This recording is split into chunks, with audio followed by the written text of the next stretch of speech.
দইটা কেটে দেখিয়ে দিচ্ছি। তো বন্ধুরা, শীতের সিজন তো প্রায় চলে গিয়েছে, গরমের আগমন। আর এই গরমের সিজনে টক দই খেতে কার না ভালো লাগে, শরীরের জন্য অনেক উপকারী। আর এই টক দইটা যদি আমরা ঘরে বানিয়ে খেয়ে থাকি তাহলে কেমন হয়। তো আজ আমি কিছু টিপস সহ দইয়ের রেসিপিটা আপনাদের কাছে শেয়ার করছি। ভিডিওটি আপনারা পুরো দেখতে থাকুন, আশা করি ভীষণ ভালো লাগবে। তাহলে চলুন কাজে লেগে পড়ি। তো প্রথমে আমি উনুনটা ধরিয়ে নিয়ে কড়াইটি চাপিয়ে দিব উনুনের মধ্যে। তো কড়াইটি উনুনের মধ্যে চাপিয়ে দিলাম। এখন দিয়ে দিচ্ছি এর মধ্যে হাফ কাপ জল। এবারে দিয়ে দিব প্যাকেটের লিকুইড দুধ।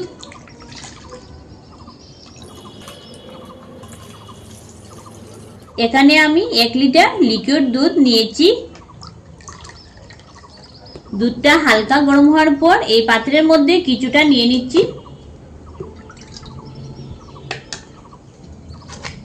দুধটা ফুটে উঠুক ততক্ষণে যে দুধটা আমি এই পাত্রের মধ্যে সরিয়ে রেখে দিয়েছিলাম এর মধ্যে 10 টাকা দামের 1 প্যাকেট গুঁড়ো দুধ দিয়ে দিচ্ছি। ভালো মতো মিশিয়ে নিব।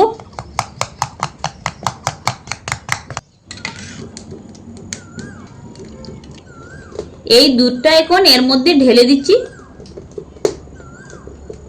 এইভাবে গুঁড়ো দুধ দিয়ে দিলে দইয়ের স্বাদটা কিন্তু দ্বিগুণ বেড়ে যায়। 1 লিটার দুধকে জাল দিয়ে 900 ml বানিয়ে নিব। আর লক্ষ্য রাখতে হবে দুধের মধ্যে যেন সরটা না বসে, তাই অনবরত নেড়েচেড়ে দুধটাকে জাল দিয়ে নিতে হবে। তো দুধটা জাল দিয়ে নিই, তারপর ফিরে আসছি। জাল দেওয়া হয়ে গিয়েছে। দইটা টক ভাব যেন বেশি না হয় তার জন্য 2 চা চামচ চিনি দিয়ে দিচ্ছি। আরো 2 মিনিটের মতো জাল দিয়ে নিব। তো দুধটা জাল দেওয়া হয়ে গিয়েছে, এবারে নামিয়ে নিব। আর দেখুন কতটুকু ঘন হয়েছে।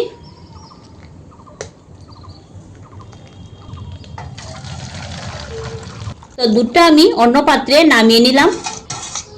এখন এই দুধটাকে 3 ভাগের 2 ভাগ ঠান্ডা করে নিতে হবে। দইটি জমানোর জন্য দইয়ের বীজটা অবশ্যই লাগবে, তাই আমি এখানে 50 গ্রাম দইয়ের বীজ নিয়েছি। আর এই বীজটাও আমার ঘরে বানানো। এই পাত্রের মধ্যে নিয়ে নিলাম। আর এই দইয়ের বীজটা কিন্তু ফ্রিজের হলে হবে না, নর্মাল তাপমাত্রা থাকতে হবে। ভালো মতো ফেটিয়ে নিব। তো ভালো মতো দইয়ের বীজটা ফেটিয়ে নিয়েছি। দইটি আমি এই মাটির ভাঁড়ে বসাবো।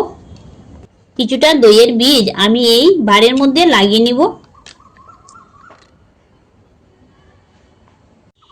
তো ভাঁড়ের মধ্যে দইয়ের বীজটা আমি ভালো মতো লাগিয়ে নিয়েছি।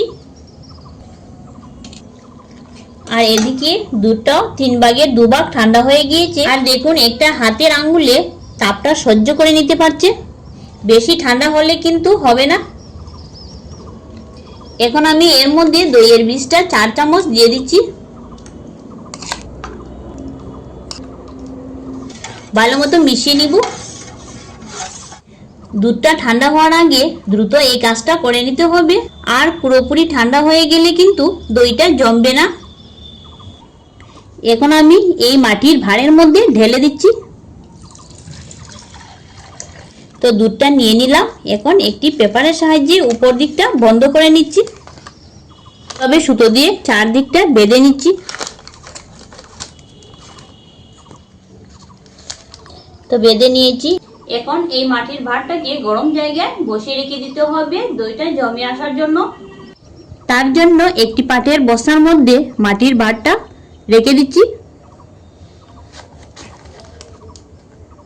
উপরে আরো কিছু গরম কাপড় রেখে দিব। তো মাটির ভাঁড়টা গরম কাপড়ের মধ্যে বসিয়ে রেখে দিলাম। আর দইটি জমে আসতে পুরো 10 ঘন্টা সময় লাগবে। তো 10 ঘন্টা পর ফিরে এসে আপনাদেরকে দেখিয়ে দিব। তো বন্ধুরা, পুরো 10 ঘন্টা পর এখন আমি দেখে নিব দইটা কেমন হলো। গরম কাপড়টা সরিয়ে নিচ্ছি।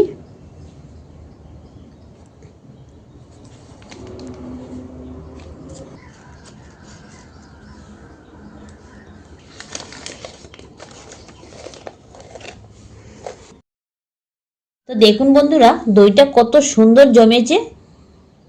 আমি নেড়েচেড়ে দেখিয়ে দিচ্ছি।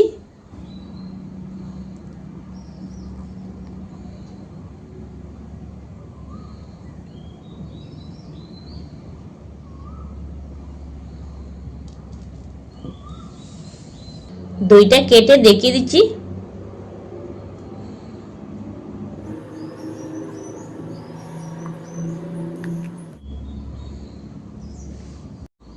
প্রথমে আমি একটু টেস্ট করে দেখে নিব।